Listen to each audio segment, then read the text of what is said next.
Hi, welcome back to the channel. Thanks for joining me. Today we're talking about Lightroom and 3 tools I think you need to be using to give more impact to your images. Coming right up.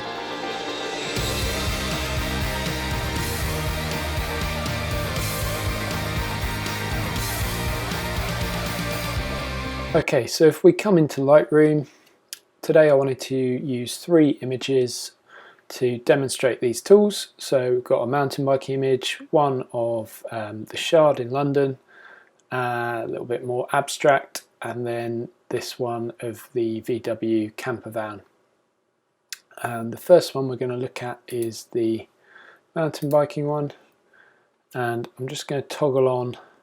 That's what the edit was, and that's where we started. So I'm going to just reset the image completely, and then I'm just going to, first of all, I would always add either my preset or just do some basic global adjustments over here. Today I'm just, for speed, I'm going to just use this preset, which is my mountain biking for Penshurst, which is where this is taken.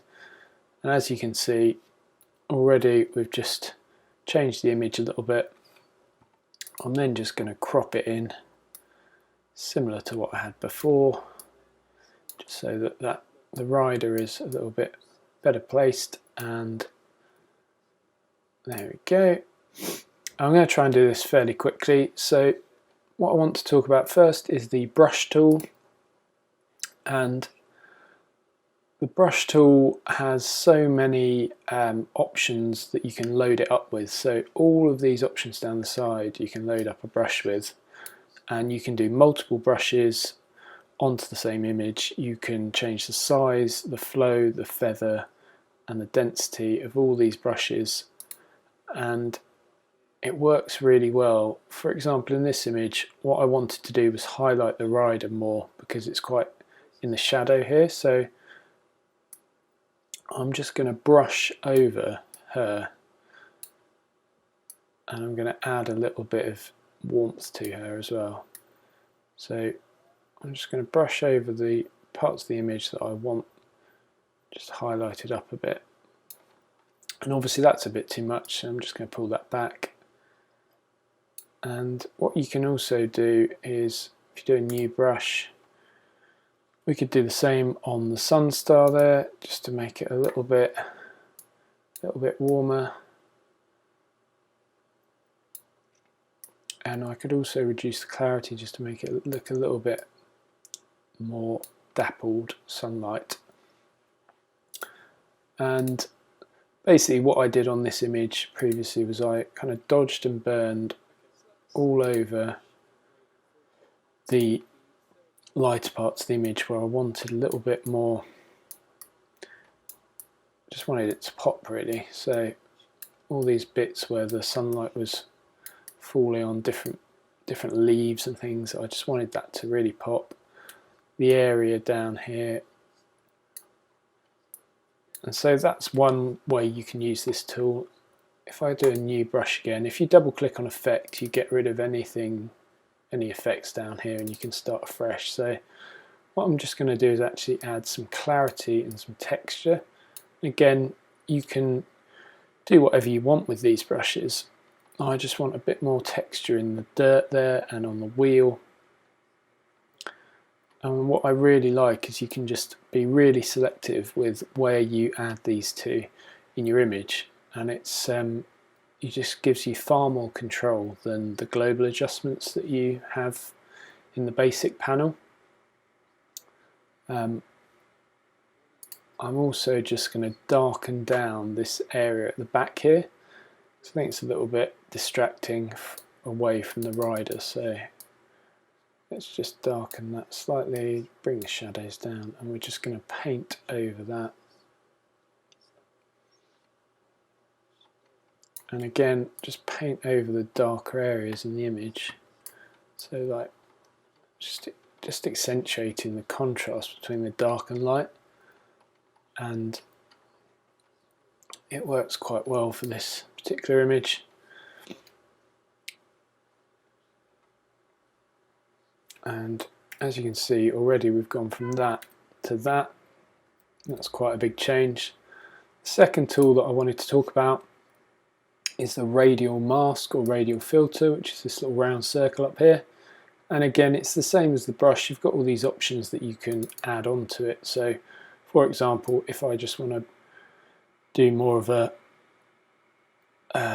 subtle adjustment on the sun, I could add a little bit of temperature, a little bit of warmth, and I could just create that. And as you can see, it's actually done the opposite. It's done the whole of the rest of the image, everything outside of there. So what you would do is click invert, and then suddenly it's just relating to wherever I drag it around. I'll just pump up the exposure just to show you better there. So as you can see, wherever I take it, it's like a spotlight. So obviously we'll pull that back, make that, I'm just going to drag that out a little bit bigger, just because I remember when I took this shot, the sunlight was really coming through in a burst, and I want to try and make sure that that comes through in the image. So I'm actually going to just drag the clarity down a little bit, and the texture down a little bit, just make it look a little bit more ethereal. And then the other thing is I want her eyes to just be a little bit brighter, just so you can see the concentration on her face. And again, you can just invert that. Now I'm just gonna, I'll take the temperature out of there a little bit.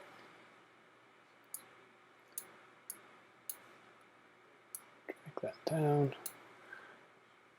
And there you go. And you can keep going like this, and you can build up all these layers of brushes and radial filters. But that just shows you what you can do in a few minutes on one image. Again, the radial filter tool, I'm going to use it on this one. This is an image of the shard I shot, and I kind of wanted it to be quite kind of monotone almost. This is what it started like, and this was the end result. So again, I'm just going to reset the photo, and we are just going to use my where are we? Just going to use my desaturate, my contrast desaturate, which is a preset that I developed for some of my London shots. And as you can see, it just takes out some saturation and warmth, and we'll start with that. But what I also want to do is just make more of a focal point of the shard coming up there into the cloud, and this bright cloud, because the sun was coming over from the right hand side here, hitting this face of the shard here, and this was in shadow, and so I want to give it a little bit more of a three-dimensional look. So what I would do to start with is just bring up a nice big radial filter or mask, and I'm actually going to just invert that, and I'm going to use it just to brighten everything a touch. And what you can also do is you can duplicate. If you right click on the dot in the middle there, you can duplicate the mask and the filter, and then you could invert it and bring it the opposite, so bring it down, so then everything outside of there is coming down, bringing that exposure down. And obviously if I move it around, you can see the effect it has. So I'm going to leave it back there, and that's quite nice. What I've done there is just focus the viewer's eye onto the shard rather than everything around it. And I'm just going to add a little bit of a vignette as well, which has the same sort of effect. Just feather that out, and then I'm just going to use the brush again just to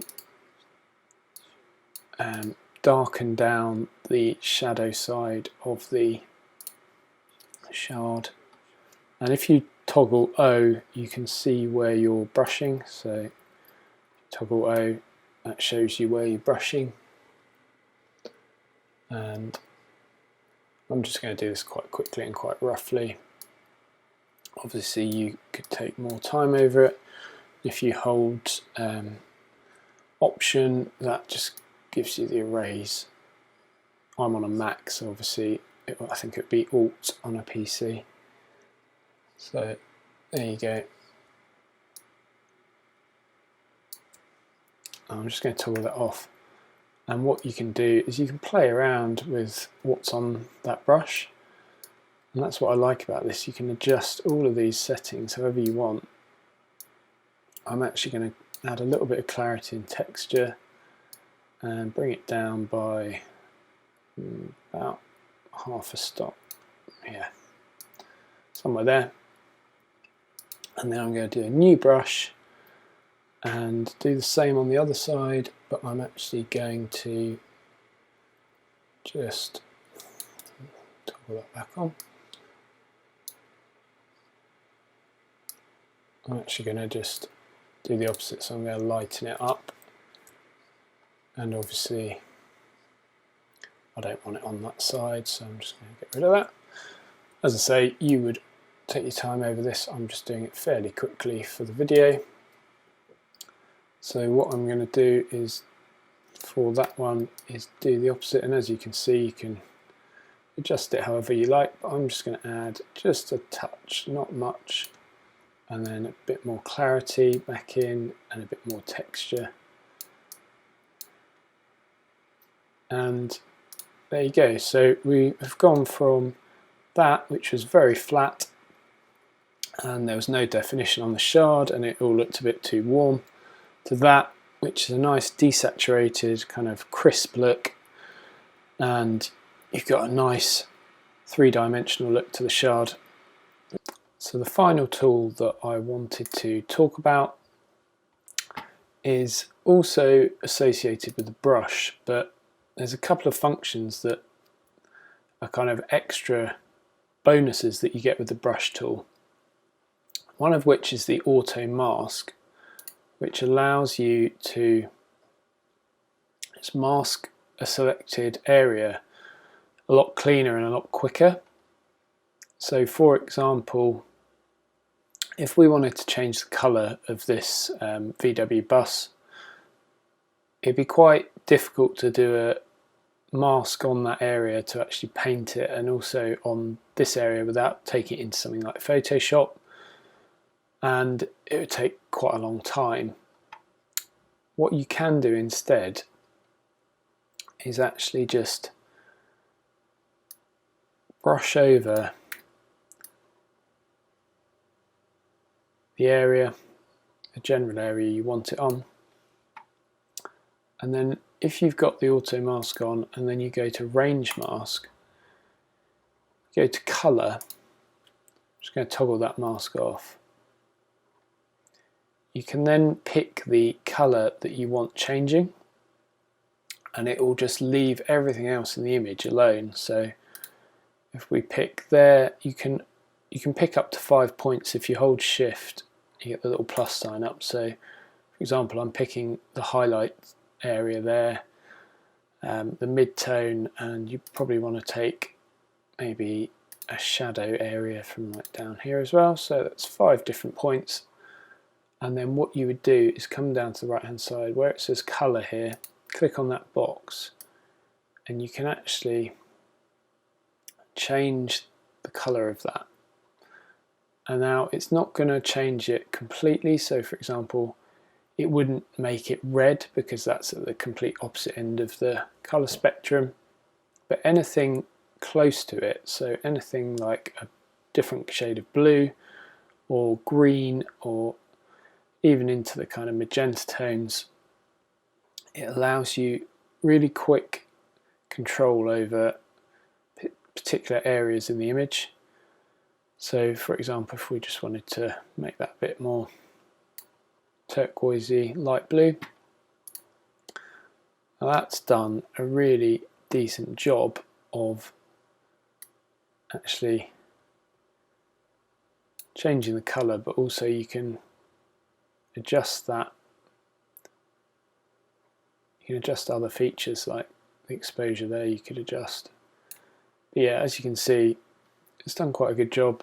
I've missed a little bit down at the bottom there, so you could go back in and tidy up your mask if you wanted to by going to the arrays, so for example around the wheels. But it works really well for when you've got kind of block colours in an image, or like product photography or anything like that, where you just want to change the colour quickly without having to take it into Photoshop. It's quite a powerful tool, and one that I've been using a lot more recently. So there you have it. Those are 3 of my favourite tools in Lightroom. I hope you found this video helpful. If you have, please do drop a like and a thumbs up down below, and also subscribe to the channel for more Lightroom and Photoshop tutorials, and I'll see you in the next one.